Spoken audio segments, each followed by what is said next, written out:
Shalom, family. Shabbat shalom. Good to see everybody here. Hope you're doing well. Boy, what a day. And sometime tonight, I'm going to try to do a live stream on the birthright citizenship ruling that Donald Trump got from the Supreme Court. And yes, I've been, watching everything going on, and it's going to be interesting to see what's going to happen. You can best believe Donald Trump is going to enforce that. That's why he got that ruling from the Supreme Court. He is going to enforce that. And these folks think they got it bad.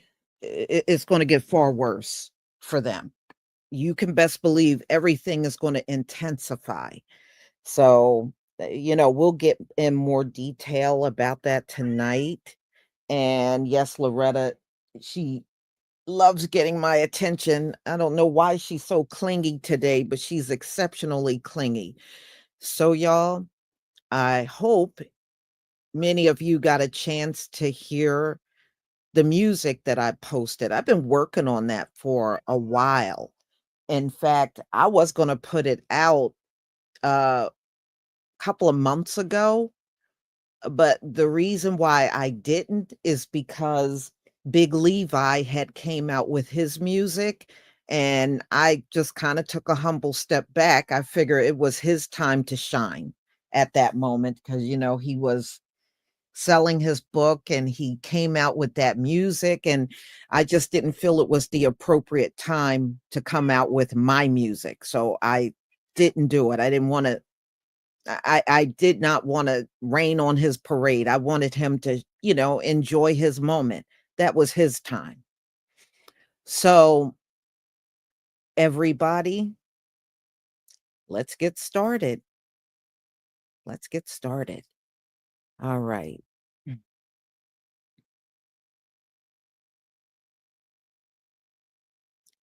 right. Share my screen. Okay. Please give me a 1 if you can see my screen. Give me a 1 if you can see my screen.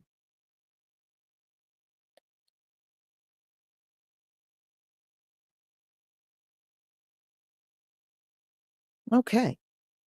Okay. Well, you're gonna hear a lot more songs. I kinda built up a catalog of them, just putting them all together. So if you like the ones that are out, hopefully when I put the next round out, you'll like those as well. And what I'll do is I'll just release a few of them. I'll start releasing a few of them on the Sabbath over the next couple of weeks. And that way, you'll have all of them. Some of them are still a work in progress. I'm just not I'm not ready to release it, you know. So it's so, certain things I'm still working on about the music. So anyway, let's go ahead and get started.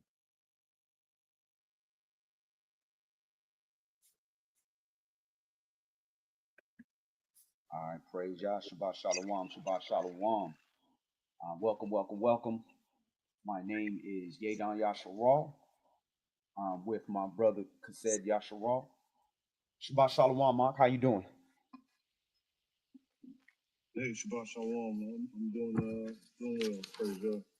Hallelujah. A lot going on in the world. Everywhere.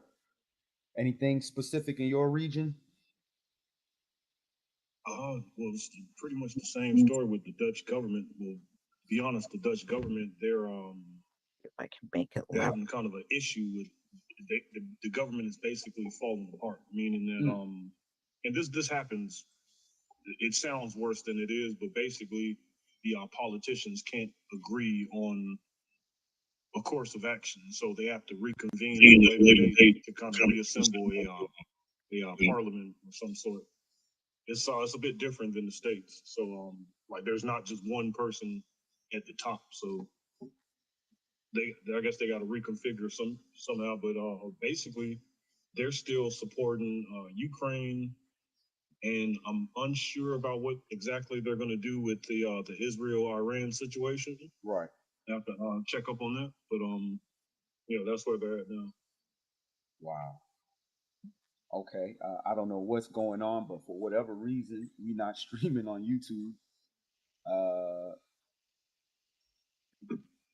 YouTube got us cut off. I don't know what happened from last week to this week. They didn't like the Idle Shepherd class. So if you are watching this, again, you can always access our classes and our material on our website, israelitesgathering.com.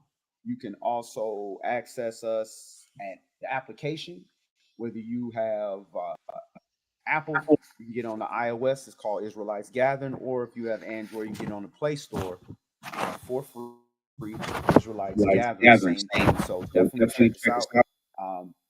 I don't recall getting any warning or any reason, but either way, they cut us off. So we're still on Rumble. You can hit us on Rumble. And as these weeks go on, these classes are getting more detailed on what's going on. So, they're obviously not happy. But either way, we're going to keep pushing forward. So the title of our class today is Eviction of the Nations and Repossession of the Promised Land. So we see what's going on. It's some Black Ops video game like setting over there in Israel. Gaza been tore up, but now you're seeing Jerusalem and Tel Aviv and all these areas starting to get hit. So people want to know what's going on, and you have a lot of Gentiles and people that don't know who they are siding with the state of Israel, thinking that that's the biblical Israel. And they're saying things like, God blesses those who bless Israel. Now, okay, well, you got to understand who Israel is. That's the state of Israel. That's not the same thing as biblical Israel. But everything that is happening over there and the timing and all the people that are involved is literally outlined in prophecy, both in the Old Testament and the New Testament. So we're going to get into that today. Before we start with the class, we're going to do a little current event. And I just want to talk a little bit about who is supporting Israel and who is supporting Iran. All right, so this is just so we know what's going on. Again, the nations are taking their sides. All right, so we know already United States has reiterated its support for the state of Israel. So we know that. Not only are they giving them money, they're giving them weapons. How else do you think they got that Iron Drone or whatever, Iron Dome? United States. All right, then you also have Germany, Ashkenaz. They supporting Israel's right to defend itself, and they're also acknowledging their concerns about Iran's nuclear program. So that big word on right to defend yourself, we think everybody got a right to defend yourself, but you ain't defending yourself when you punch somebody and they try to hit you back. That's a fight. That's not a defending yourself. All right. United Kingdom supports Israel's right to self-defense. Okay. All right. France reaffirm Israel's right to self-defense. The Czech Republic views the Israeli strikes as a reasonable reaction given Iran's actions, including support for groups like Hamas and Hezbollah. What actions? You talking about because they trying to make sure that they can have a right to defend themselves? So look at these countries. These are where all the Jewish people are from. They'll tell you they're from these places. Germany, I'm from UK, I'm from France, I'm from the Czech Republic. And Argentina, President Javier Milei has expressed strong support for Israel's military actions, condemning Iran's counterattack. So that's what's going on with the people that are supporting Israel. So now let's see who is, going against Israel. All right, so these are the people that are condemning Israel's action or calling for de-escalation. So China has condemned Israel for violating Iran's sovereignty and escalating tensions. Russia has condemned the attacks on Iran and warned against actions that could lead to regime change, suggesting it could help mediate the conflict. Iran's allies, the Axis of Resistance, groups like Hezbollah, which is Lebanon, the Houthis, which is Yemen, and other Iranian-backed groups have condemned Israel's strikes and expressed solidarity with Iran. Iraq has condemned the state of Israel's military aggression and violation of international law. Pakistan has condemned Israeli attacks as unjustified and a threat to regional stability. Now, Pakistan is a country with nuclear weapons. Russia has the most nuclear weapons. China is just a little bit behind the United States with nuclear weapons. So these are all nuclear weapon people. All right. Many Arab nations publicly have criticized the state of Israel's attacks, including Saudi Arabia, Qatar, and the United Arab Emirates, UAE. Afghanistan, the Taliban government has condemned the attacks as violation of international law and fueling of regional insecurity. Indonesia has strongly condemned Israel's attacks and called for restraint. Malaysia has condemned Israel's attacks and urged other nations to apply pressure to halt further aggression. And here's another important one. Turkey has condemned the Israeli attacks as violation of international law and reckless provocation. You also have various South American nations like Bolivia, Brazil, and Cuba, and these are these BRICS nations, have denounced the attacks and urged return to peace and adherence to international law. So these are all the people that are speaking out against the state of Israel. So that leads us to the next thing. So these are, okay, so maybe these nations, they make money together, or they Islamic together, or whatever. Maybe they just cool, right? So let's see what United Nations has to say. All right, so here we are. United Nations. The UN experts condemn Israeli attack on Iran and urge end to hostility. So this is the United Nations. This is Geneva, where the peace conferences are. So even the United Nations, it says the UN experts today unequivocally condemned. So this is like undeniably, overwhelmingly condemned recent Israeli military attacks against Iran, which have targeted nuclear facilities, energy and military infrastructure, as well as residential and media buildings across multiple locations. So you can't say that this is just a group of families or certain people of a region that's speaking on this. Now, you cut on the American news and it's like, the state of Israel trying to protect themselves. You're not protecting yourselves when you attacking somebody because they're not doing what you say they need to do. And the only reason they're able to do that is because the United States is backing them. All right. So let's see what else the United Nations has a problem with in regarding Israel. So Israel kills 56 Palestinians in Gaza, most of them desperately seeking aid. So the United Nations is calling out, not only are they in this bogus war against Iran, they still in the war against the people of the land, the Palestinians. And they're literally killing these Palestinians in this Hunger Games style war, where these people are seeking aid for hungry families at distribution points, and they sniping these people off, women, children, starving people. United Nations, again, they strongly condemning. So you just gonna say don't do it? You ain't gonna do nothing, or are they? That leads us to where we are now. So let's go ahead and get into the class. Again, the title of the Shabbat study today is the Eviction of the Nations and Repossession of the Promised Land. If you've seen anything, which you got to go to social media to see this stuff, because the news is really not trying to show you the extent of damage. They're Their stock exchange building blown up. Tel Aviv is blown up.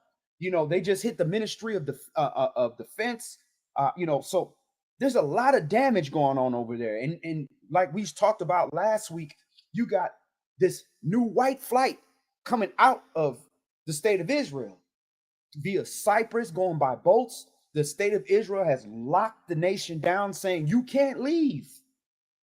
You can't leave if you're an Israeli. You need to stay and get ready for this bogus war, right? So they're stuck there. But of course, the wealthy, they dipping, they leaving, they getting up out of there. So the land is being leveled, and the people that are not from that region are being evicted. Now, the Palestinian people, the melanin people that are there, they used to this. They like, man, you've been blowing up our buildings. We've been fighting for our lives. So all of this is going on, and what's happening is all these nations, these Gentiles, Gentile just means nation.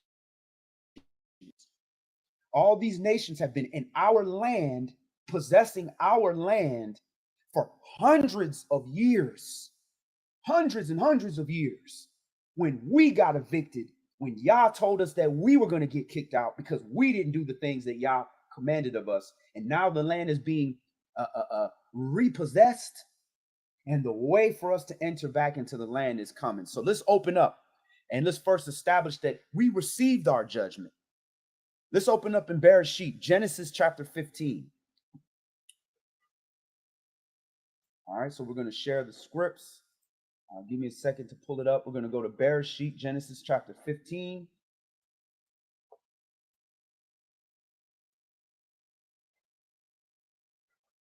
All right, let me do a new share.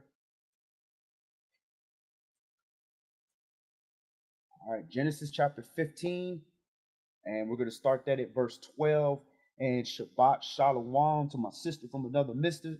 Sis Evie, good to see you. Shabbat Shalom, Sis Sherry Randolph. Good to see you. As always, Shabbat Shalom to Brother Yafi. Yahawada, good to see you. Dre Day, always right on time. Our deliverance is super, super close. I mean, it's so near. And this is why we're doing these type of classes, to calm our nation down. This about us, but this ain't for us. This ain't targeted us right now. And Shabbat Shalom, Brother Aaron Hicks. Good to see you, family. And what we have to understand is they're fighting to hold on to what doesn't belong to them, and it's being stripped from them. All we have to do is conduct ourselves according to what the scripts say we would be conducting ourselves in this time, and we're going to inherit. We're going to get all this stuff. They doing all the dirty work. All right, so let's open up in Bereshit. So again, we are at this time where, just like in 2019, 2020, after this 400 years, which we're about to talk now, all the distraction in our house homes, all the servants of the Most High were under attack. All the children of Yasharah were under attack because it's trying to get us to quit. Them evil spirits are trying to give us to give up because it's right here at the door. All we have to do is follow what the word says we're going to do, and it's going to be given to us. So it's trying to strip us away from who we are, get us to focus on all this worldly stuff, and just bow down when this is right here for us. And Shabbat Shalom, Sis Shirley Martinez. Good to see you. All right, so we're going to open up in Genesis chapter 15. And before we do that, we got a few scripts we're going to read for some motivation. Yeshayah 42 and verse 9. Behold, the former things are come to pass, and the new things do I declare. Before they spring forth, I tell you of them, and praise Yah. Brother, we're going to get into some of these new things that we are experiencing and we're about to enter. So as these things unfold in front of our eyes, we are not surprised. Our faith will increase. Faith is like a muscle. But if you're seeing it, then what good is that? That's not faith. You're experiencing it. But we're having faith in it before it happens. So when it happens, that muscle's even stronger. All right. We have Yoel chapter 1 and verse 15. Alas, for the day For the day of Yahweh is at hand, and as destruction from the Almighty shall it come, and nobody can stop that. Hallelujah. And the last one, Lamentations chapter 4 and verse 22. The punishment of your iniquity is accomplished, O daughter of Zion. He will no more carry you away into captivity. He will visit your iniquity, O daughter of Edom. He will discover your sins. And we're going to, brothers like you, it's like you went into my outline and you pulled out the preview, the introduction to the scriptures we about to go into without even touching the scriptures we about to touch. You pretty much gave the introduction. So hallelujah, the Spirit is working. So let's open up in Bereshit, Genesis chapter 15. We're going to start this at verse 12, and we're going to validate some of these scriptures that we just read about our judgment has passed. Let's start at verse 12, and let's go through verse 14. Genesis chapter 15 and verse 12. And when the sun was going down, a deep sleep fell upon Abram, and lo, a horror of great darkness fell upon him. All right. So when the sun is going down, so to us Hebrews, with the most general Hebrew understanding, what does the sun going down represent in your relation to the daytime, the calendar day? Is that the beginning of the day, the middle of the day, the end of the day? According to Genesis chapter 1. As the sun going down, that means you're preparing to go into the next day, the next calendar day, not the daytime portion, but the next calendar day. So as this next calendar day is coming, a horror and great darkness fell upon him. So that is what we have experienced as the children of Israel. As we are ending this 6th day and preparing to go into the Shabbat, the sabbatical kingdom, peace, where we finally have peace. Verse 13.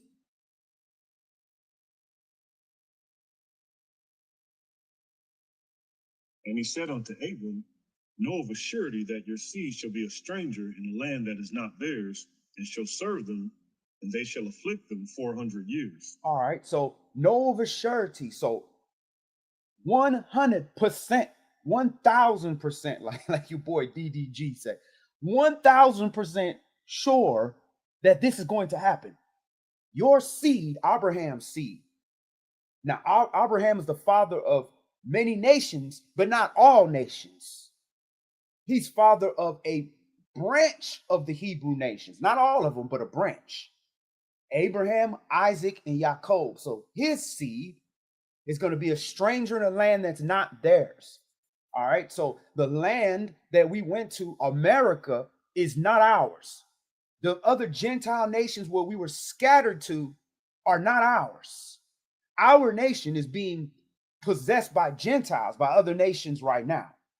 So this is a 100% positive surety that the children of Israel are going into a stranger's land. And it says that we shall be afflicted for 400 years. Now, that is a curse. That is a judgment. And what is that the judgment for? Well, before this happened, we have to understand that we were given the blessings and the curses when we took the covenant. Deuteronomy 28. Listen, if you do this, you're going to get these blessings. If you don't, you're going to get these curses. So again, prophecy is line for line, precept for precept. Here a little, there a little. Here a little, there a little. So we told, don't keep the commandments. This was going to happen. We didn't keep the commandments. We got a 400-year judgment. Fast forward, 1619, we got to this land. 2019 was the end of the 400 years. And at the end of that 400 years, we know what came in. The world changed forevermore since that time. All right, verse 14.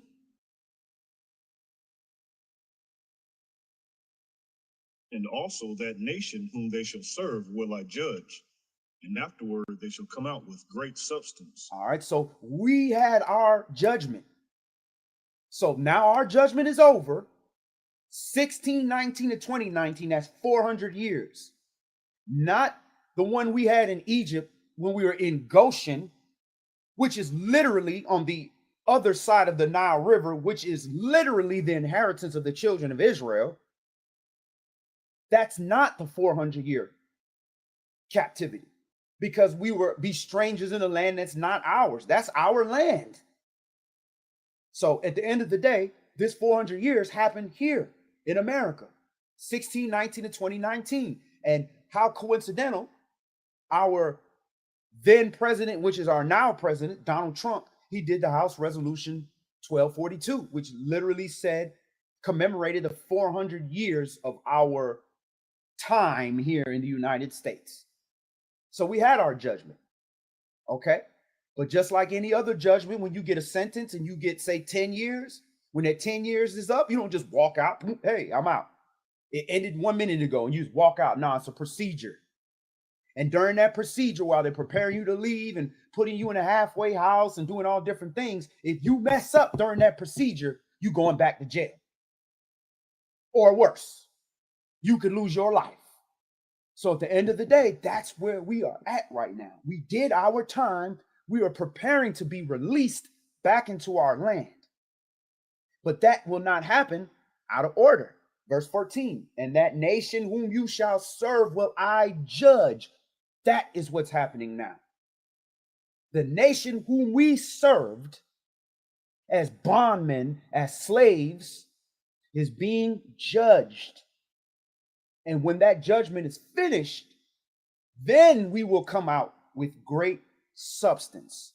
So there's the outline right there. Now let's go to 2 Kings chapter 17. Let's see how we got to where we're at. Dibri Melachim, chapter 17, 2 Kings, chapter 17, and we're going to look at how we got to where we got.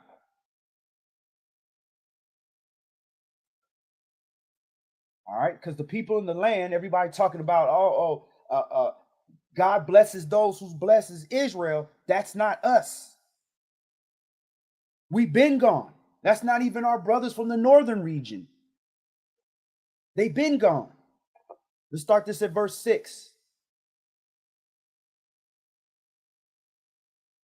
2 Kings chapter 17 and verse 6.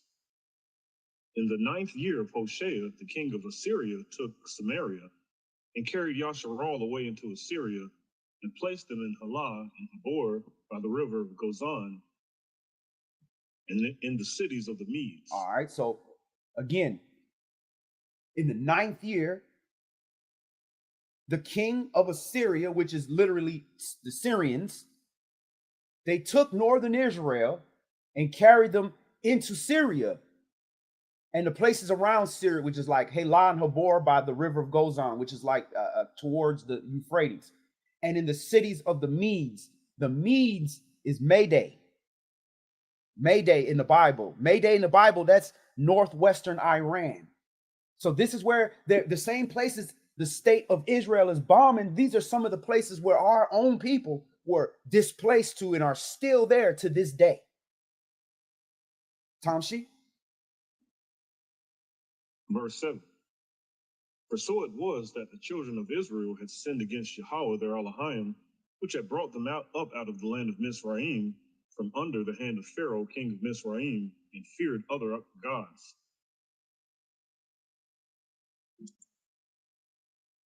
Verse 8. And walked in the statutes of the heathen, whom Yahweh cast out from before the children of Israel, and of the kings of Israel, which they had made. And that's the same thing we doing here in this captivity. We trying to walk according to the statutes of the heathen. The heathen say it's okay for you to be a homosexual. So we say, well, it's the law of the land, right? The heathen say it's okay to just divorce your wives and you have 15 baby mamas. You don't even got to take care of them. Just pay child support. The heathen got all kind of laws. You can eat pork. You can have it your way. You know, dress like a woman, dress like a man, do what you want. All the laws. And we followed them. And if you go in the book of Maccabees, when the Greeks started before the Romans, we took to get license from the heathen so that we couldn't be punished by our own people for going according to their ways. So northern Israel was way off. The northern tribes, way off. And we're going to see what happens to Judah afterwards. Tom Sheep. Verse 9. And the children of Israel did secretly those things that were not right against Yahweh their Elohim. And they built them high places in all their cities, from the tower of the watchman to the fenced city. So those high places are the same thing you're going to see in every corner in the hood. Them, what we call them whorehouses.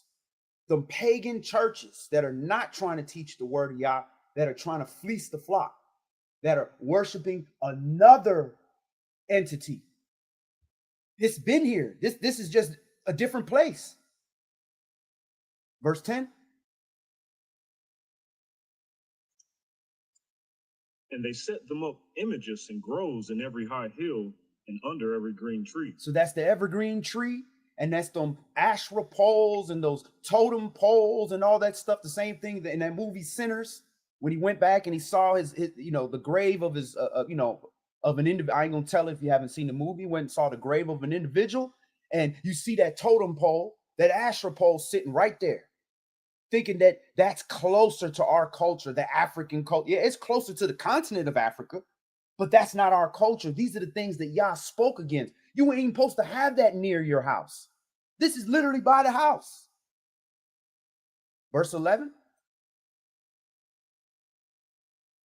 And there they burnt incense in all the high places, as did the heathen whom Yahweh carried away before them, and wrought wicked things to provoke Yahweh to anger. For they served idols, whereof Yahweh had said unto them, You shall not do this thing. Yet Yahweh testified against Yasharal and against Yahweh by all the prophets and by all the seers, saying, Turn you from your evil ways and keep my commandments and my statutes, according to all the law which I commanded your fathers, and which I sent to you by my servants the prophets.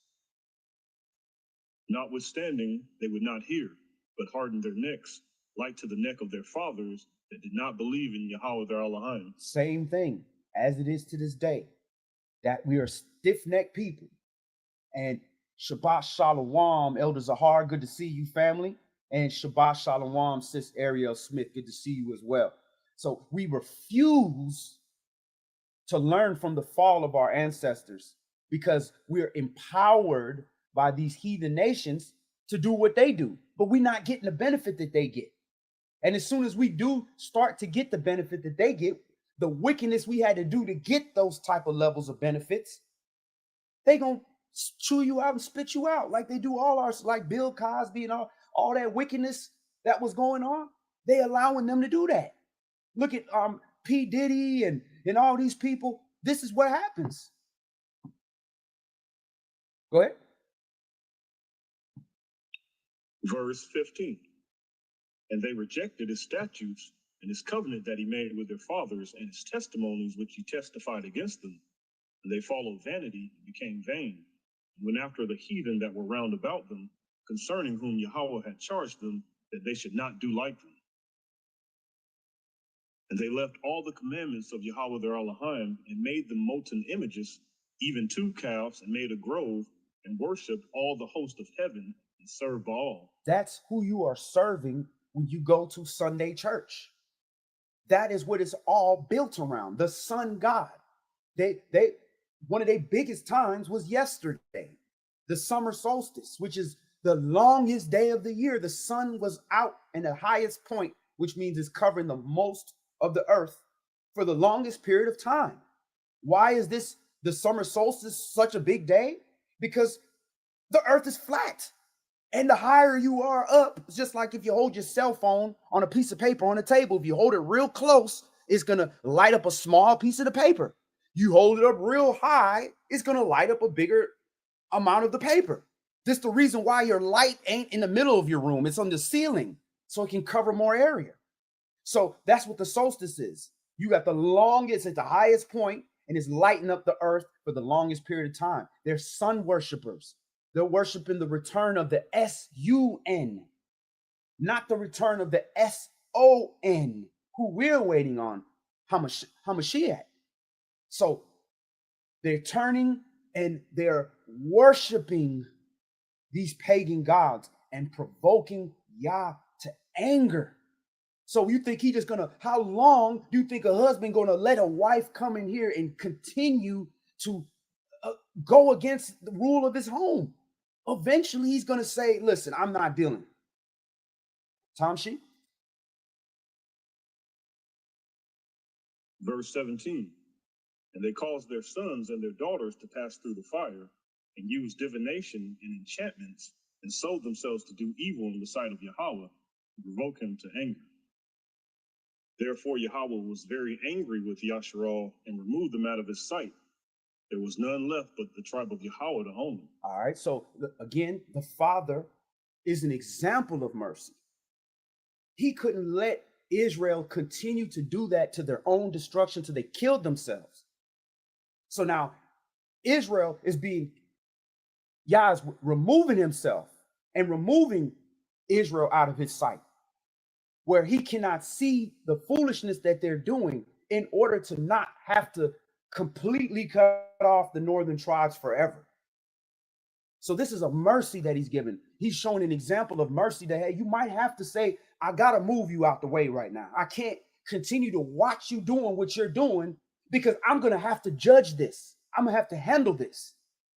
But he did not abandon the northern tribes forever.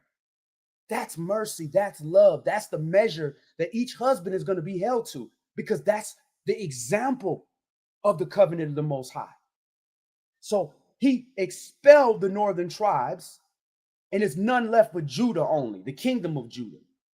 Go ahead. Verse 19.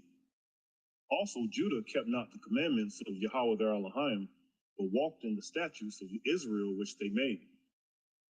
And Yahweh rejected all the seed of Israel and afflicted them and delivered them into the hand of spoilers until he had cast them out of his sight. For he rent Israel from the house of David, and they made Jeroboam the son of Nabat king. And Jeroboam drave Israel from following Yahweh and made them sin a great sin. All right, so this is what happened. All after the fall of Solomon, now we're no longer the united kingdom of Yasharal. We are separate. We are now Israel, and we are Judah, the kingdom of Judah. So we're separate, and now the northern tribes is gone altogether. Then he ended up rejecting the whole seed of Israel because we doing the same foolishness, falling after him. Go ahead. Verse 22.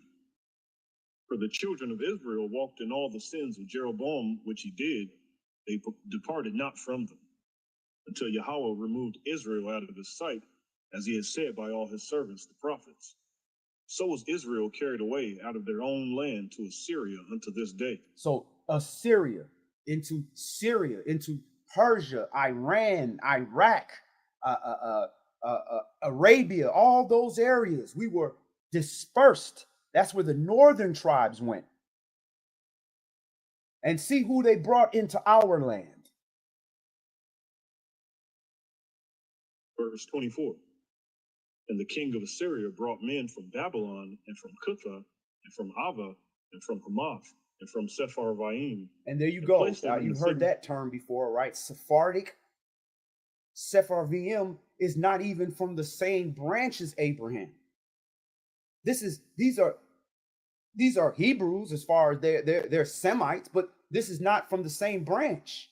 And he's taking people that are not from the same branch and placing them in our cities. Go ahead. And placed them in the cities of Samaria instead of the children of Israel. And they possessed Samaria and dwelt in the cities thereof. So this is how northern Israel became Samaria and became, instead of being Ephraim, it's now become Samaria. And it's where you're having all these foreigners now in the land. Now, they're poor. You still got some poor Israelites there, because there's always going to be a remnant. But at the end of the day, we as a nation have been expelled. Go ahead. Verse 25. And so it was at the beginning of their dwelling there that they feared not Yahweh. Therefore Yahweh sent lions among them, which slew some of them. Wherefore they spake to the king of Assyria, saying, the nations which you have removed and placed in the cities of Samaria know not the manner of Elohim of the land. Therefore he has sent lions among them, and behold, they slay them, because they know not the manner of the Elohim of the land. How can these Gentiles figure that out?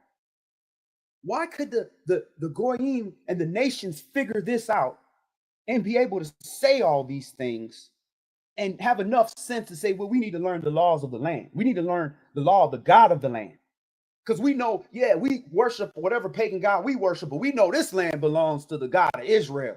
So we need to learn what we need to do. Why we don't have enough common sense to understand that applies to us in our body, because our body is the land.